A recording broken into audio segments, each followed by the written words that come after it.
The speed of trust. इस book का theme है why trust matters in business. यह बुक विश्वास की इंपॉर्टेंस के बारे में बात करती है। यह बताती है कि हम अपने जीवन के सभी एरियाज में इसका उपयोग करके अपने पर्सनल रिलेशनशिप से प्रोडक्टिविटी तक को कैसे इंप्रूव कर सकते हैं। ट्रस्ट हमारी कम्युनिकेशन को सुधारती है और ऐसे करते हुए ये हमारी एफिशिएंसी को कम कॉस्ट में बढ़ा देती है। इस किताब के ऑथर स्टीफन M.R. कोवे एक इंस्पिरेशनल स्पीकर, ऑथर और एडवाइजर हैं। वो कोवे लिंक वर्ल्ड वाइड के को फाउंडर और CEO हैं। द स्पीड ऑफ ट्रस्ट की दूसरी ऑथर रेबेका R. मेरिल हैं, जो एक जानी मानी ऑथर हैं। दोस्तों, आइए द स्पीड ऑफ ट्रस्ट किताब की समरी को सुनते हैं।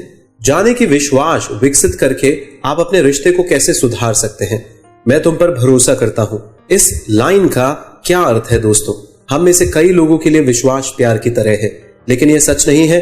ट्रस्ट एक ठोस मेजरेबल फैक्टर है दोस्तों, और यह एक संपत्ति की तरह है जिसका ध्यान रखने के लिए हमें अधिक समय स्पेंड करना चाहिए। यह समरी उन बेनिफिट्स को हाईलाइट करती है जिन्हें आप तब एक्सपेक्ट कर सकते हैं जब आप अपने रिश्तों में विश्वास बढ़ाने में समय बिताते हैं। चाहे आप कोई बिजनेस चलाएं या सिर्फ दूसरों के साथ अपने पर्सनल इंटरैक्शन में सुधार करना चाहते हैं, इस सलाह को समझने के बाद आपके जीवन को बदलने में मदद मिल सकती है। ट्रस्ट स्पीड को बढ़ाकर और कॉस्ट को कम करके सब कुछ बेहतर बनाता है। आइए इसको डिटेल में समझते हैं। एक न्यूज़पेपर को उठाइए और आप तुरंत बैंक, कॉर्पोरेशन और रिलेशनशिप में कम होते विश्वास के बारे में हेडलाइंस पढ़ेंगे। ट्रस्ट सबको प्रभावित करता है, लेकिन ये वास्तव में क्या है और ये हमें कैसे प्रभावित करता है, आइए समझते हैं। आपका विश्वास किसी पर होने को ट्रस्ट कहा जाता है दोस्तों। जब आप दूसरे पर भरोसा करते हैं तो आप उनकी कुछ करने की क्षमताओं में आश्वस्त महसूस करते हैं, जैसे कि $100 का भुगतान करना हो या पार्टनरशिप में आपके प्रति वफादारी रखना हो। ट्रस्ट हमारे लिए फायदेमंद है क्योंकि यह अच्छे कम्युनिकेशन को बढ़ावा देता है। उदाहरण के लिए, जब आप किसी पर भरोसा करते हैं तो उसको समझना काफी अधिक आसान हो जाता है। आपने शायद एक्सपीरियंस किया हो दोस्तों, जब आपका सबसे अच्छा दोस्त जिस पर आप भरोसा करते हैं समझ जाते हैं कि आप क्या कर रहे हैं, भले ही आप उन्हें क्लियरली कुछ ना बताएं। इसके विपरीत, जब आप अननोन लोगों से बात करते हैं तो आपके लिए यह समझना मुश्किल होता है कि वे क्या बात कर रहे हैं, भले ही वे सादे शब्दों में बात कह रहे हो। हमारी दोस्ती के अलावा अगर हम बेहतर कम्युनिकेशन के माध्यम से विश्वास प्राप्त कर सकते हैं तो यह हमारे बिजनेस के लिए बेस्ट होगा। दोस्तों, दिलचस्प बात यह है कि ट्रस्ट हमें कम कॉस्ट पर चीजों को और अधिक तेजी से करने में सक्षम बनाता है। इसे इकोनॉमिक्स ऑफ ट्रस्ट के रूप में जाना जाता है। उदाहरण के लिए, 9/11 से पहले नेशनल फ्लाइट्स के लिए एयरपोर्ट सिक्योरिटी से पास होने में अमेरिकियों को 30 मिनट लगते थे। 9/11 के बाद ट्रस्ट में तेजी से गिरावट आई। सिक्योरिटी क्लियरेंस के लिए 1 घंटा और 30 मिनट लगने लगे। आतंकवादी हमलों, विश्वास को कम करने के डर के कारण सब कुछ लंबा यानी कम गति का होना शुरू हो गया और नतीजतन सुरक्षा मशीनों और पर्सनल के लिए खर्च बढ़ गया क्योंकि उसकी लागत बढ़ गई। तो हम देखते हैं कि strategy x execution is equal to results का ट्रेडिशनल फॉर्मूला सफिशिएंट नहीं है। इसमें ट्रस्ट का एक एलिमेंट जोड़ा जाना चाहिए और यह 2 रूप में आता है दोस्तों। इसका पहला रूप ट्रस्ट टैक्स, जो वेनिंग ट्रस्ट को एक्सपीरियंस करने वाले रिश्तों के लिए होता है। यदि ट्रस्ट का लेवल हाई होता है तो इसका दूसरा रूप ट्रस्ट डिविडेंड आता है। इसका फॉर्मूला है strategy into execution into trust is equal to results. तो एयरपोर्ट सिक्योरिटी लाइन की इक्वेशन में ट्रस्ट टैक्स शामिल होगा, जो एक स्लोअर और लेस एफिशिएंट एंड प्रोसेस होता है दोस्तों। विश्वास की कमी कई प्रॉब्लम्स को जनरेट करती है। क्रेडिबल बनकर अपने आप पर भरोसा करना सीखें। आइए इसको डिटेल में समझते हैं। सेल्फ ट्रस्ट को पैदा करना इंपॉर्टेंट है। अगर आप खुद पर भरोसा नहीं कर सकते हैं तो कोई और आप पर भरोसा कैसे कर सकता है दोस्तों। सेल्फ ट्रस्ट को बढ़ावा देने के लिए आपको द 4 कोर्स को अपनाकर खुद को क्रेडिबल बनाने की आवश्यकता है। पहला कोर इंटीग्रिटी है। इसका मतलब ईमानदार होना है, अपने प्रिंसिपल्स पर टिके रहना है और जो भी आप कहते हैं उसे पूरा करना है। एक शानदार उदाहरण एंडी रॉडिक का है, जिन्होंने 2005 के एक टेनिस मैच में इंटीग्रिटी प्रेजेंट की थी। एक मैच पॉइंट पर उनके ओपोनेंट की सर्व को आउट बताया गया था और रॉडिक को विनर घोषित किया गया था। फिर भी रॉडिक ने यह दिखाकर सभी को चौंका दिया कि गेंद वास्तव में अंदर थी। खेल जारी रहा और रॉडिक वह मैच हार गए, लेकिन उन्होंने अपनी इंटीग्रिटी को बरकरार रखा। इंटीग्रिटी बढ़ाने का एक तरीका यह भी है दोस्तों कि आप अपने अलार्म घड़ी के बंद होने के बाद भी लगातार समय पर उठते हैं। इस तरीके की एक सिंपल कमिटमेंट के साथ स्टिक रहने से आपका सेल्फ ट्रस्ट बढ़ जाएगा। दूसरा कोर इंटेंट या इरादा है। जिसका अर्थ पॉजिटिव मोटिव्स और बिहेवियर को बनाए रखना है। उदाहरण के लिए एक रिसर्च में हमारे द्वारा विश्वास किए जाने वाले प्रोफेशनल्स को कंपेयर करने से पता चला है कि हम पॉलिटिशियन से अधिक एनजीओ पर भरोसा करते हैं। मुख्य रूप से कॉमन बिलीव्स के कारण एनजीओ मोटिव को आमतौर पर ईमानदार माना जाता है। आप अपने मोटिव्स का एनालिसिस करके और उन्हें रीडिफाइन करके अपने इरादों में सुधार कर सकते हैं। इसके लिए हम कुछ सवाल पूछ सकते हैं, जैसे कि क्या मैं वास्तव में उस व्यक्ति को सुन रहा हूं या क्या मैं सिर्फ आर्ग्यूमेंट को जीतना चाहता हूं। तीसरा कोर कैपेबिलिटीज है दोस्तों, यही है सेल्फ कॉन्फिडेंस पैदा करने वाली कैपेबिलिटीज को डेवलप करना। उदाहरण के लिए एक बच्चा जो म्यूजिकल इंस्ट्रूमेंट्स को बजाना सीखता है वह हायर सेल्फ कॉन्फिडेंस रखने की संभावना रखता है, जो उसके जीवन के अन्य एरियाज को लाभ पहुंचा सकती है। सीखने के लिए अपनी कैपेबिलिटीज में सुधार करने का एक तरीका है अपनी इंडस्ट्रीज के नए डेवलपमेंट्स के बारे में पढ़ना या अपनी पसंद के एरिया में खुद रिसर्च करना। अंतिम कोर रिजल्ट्स है दोस्तों, जहां आप अपने काम के ट्रैक रिकॉर्ड को बिल्ड करते हैं।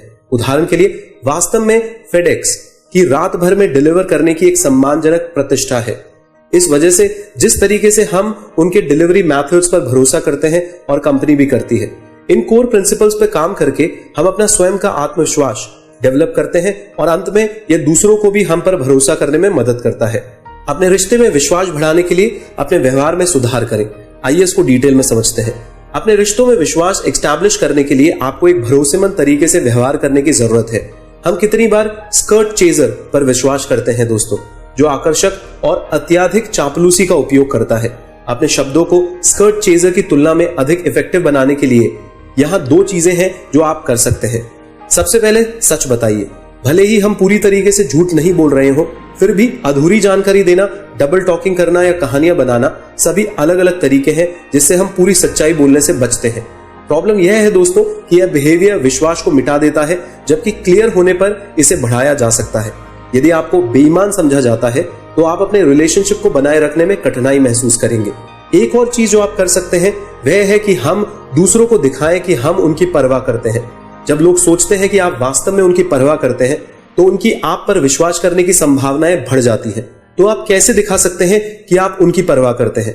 आप थैंक यू नोट देकर, दूसरों के कंट्रीब्यूशन को रिस्पेक्ट देकर, उन्हें विनम्रता से एक्नॉलेजमेंट करके और किसी के बारे में बुरा बोलने से बचकर आप आसपास के लोगों के योगदान को बढ़ा सकते हैं।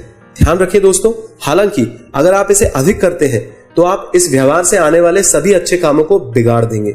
उदाहरण के लिए हम सभी एक सीधे और ईमानदारी से बात करने वाले व्यक्ति की सराहना करते हैं, लेकिन स्पष्ट रूप से यह बताना कि आप अपने दोस्त के नए रोमांटिक पार्टनर से कितनी नफरत करते हैं केवल हानिकारक है। ओवरबोर्ड जाने से बचें, अन्यथा आप अपने रिश्ते में दरार डाल सकते हैं और अपने ट्रस्ट लेवल को कमजोर कर सकते हैं। निम्नलिखित एनालॉजी आपको स्पष्ट रूप से देखने में मदद करेगा कि क्या आप वास्तव में विश्वास बना रहे हैं या उसे नष्ट कर रहे हैं। ट्रस्ट अकाउंट के बारे में सोचने का प्रयास करें। जब आप एक भरोसेमंद तरीके से कार्य करते हैं तो आप ट्रस्ट को जमा करते हैं, लेकिन जब आप इसके विपरीत कार्य करते हैं तो आप ट्रस्ट को विड्रॉ करते हैं। इसका मतलब है कि दूसरों को अपने व्यवहार पर फीडबैक देने के लिए कहना चाहिए। ऐसा करने से आपको पता चल जाएगा कि आप कैसे ग्रो कर रहे हैं और आप कहां तक सुधार कर सकते हैं। इस तरह आप दूसरों से विश्वास प्राप्त करेंगे और उसे बनाए रखेंगे। अलाइनमेंट, रेपुटेशन एंड कंट्रीब्यूशन यानी संरेखण, प्रतिष्ठा और योगदान, इसके माध्यम से हितधारकों यानी स्टेक होल्डरों के साथ विश्वास बनाए दोस्तों, ट्रस्ट को बिल्ड करें। आइए इसको डिटेल में समझते हैं। बिजनेस में आपको अक्सर बताया जाता है कि आपको अपने स्टेक होल्डर्स को खुश करने की जरूरत है, लेकिन इसका क्या अर्थ है? शेयर धारकों को यानी स्टेक होल्डर्स को तीन प्रकार से डिवाइड किया जा सकता है: इंटरनल एम्प्लॉइज, एक्सटर्नल यानी मार्केट्स और सोसाइटियल यानी समाज के वो अन्य सदस्य जो आपके बिजनेस को जज करते हैं। इन स्टेक होल्डर्स में से प्रत्येक को आपके और आपके बिजनेस पर भरोसा करने के लिए अलग अलग अप्रोचेस को रखने की जरूरत होती है। एक संगठन पर भरोसा करने के लिए इंटरनल स्टेक होल्डर्स या एम्प्लॉइज का कंपनी पर विश्वास होना चाहिए। उन्हें अलाइनमेंट का पालन करने की जरूरत होती है। इसका मतलब है कि ऑर्गेनाइजेशन को भरोसेमंद तरीके से काम करना चाहिए। जब वे ऐसा करते हैं तो विश्वास उनके रिजल्ट्स के लिए फायदेमंद होता है।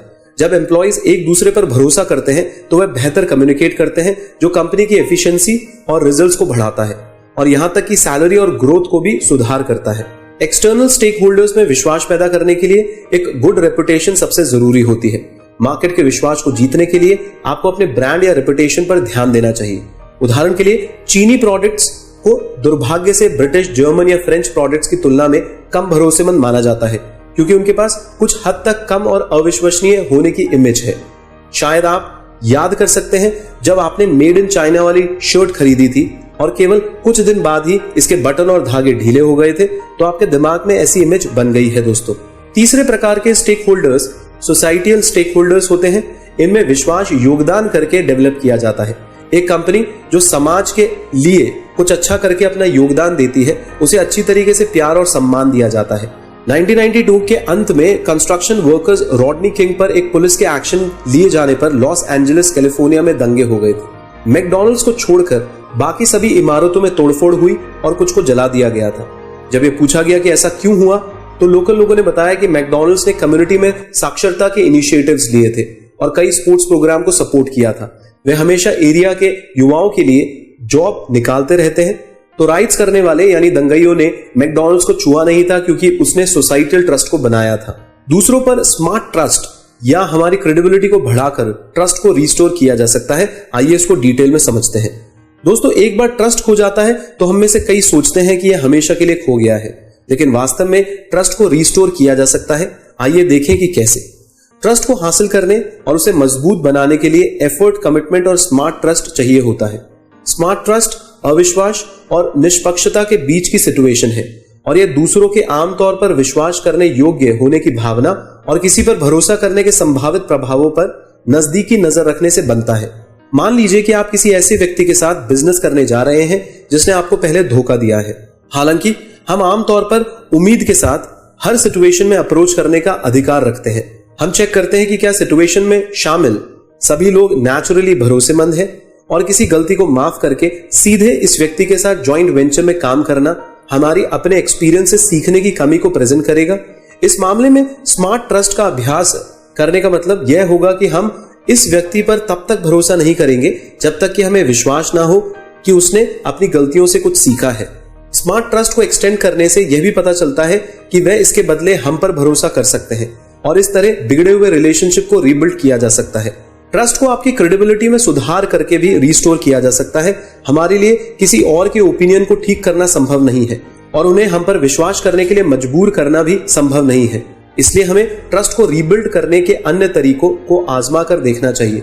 भले ही आपने किसी के ट्रस्ट को खतरे में डाल दिया हो, फिर भी आप इसे अपनी क्रेडिबिलिटी से इंप्रूव करने का प्रयास कर सकते हैं। तो उदाहरण के लिए, लेखक के बेटे को इस कंडीशन पर फैमिली कार का उपयोग करने की इजाजत मिली कि वह उसे अधिक स्पीड में नहीं चलाएगा, फिर भी वह इस कंडीशन को तोड़ता हुआ पकड़ा गया था। हालांकि उसने हार्डवर्क करके अपनी स्पीडिंग पेनल्टी के लिए पे किया। ऐसा करके उसने अपनी क्रेडिबिलिटी को डिस्प्ले किया और अपने परिवार के ट्रस्ट को वापस हासिल किया। तो दोस्तों, अंत में इस किताब का मेन मैसेज मैं आपके सामने फिर से दोहराता हूं। ट्रस्ट एक यूनिवर्सल एसेट है जिसे हम में से हर कोई बना सकता है। ट्रस्ट इंटरैक्शन को तेज करके और कॉस्ट को कम करके सब कुछ बेहतर करने के लिए बदलता है। यदि हम विश्वास को बढ़ावा देने के लिए अपने तरीकों को बदलते हैं तो यह बढ़ता है और हमें अपनी कंपनियों और हमारे पर्सनल रिलेशनशिप में अंतर दिखाता है। बहुत ही शानदार किताब है दोस्तों, द स्पीड ऑफ ट्रस्ट।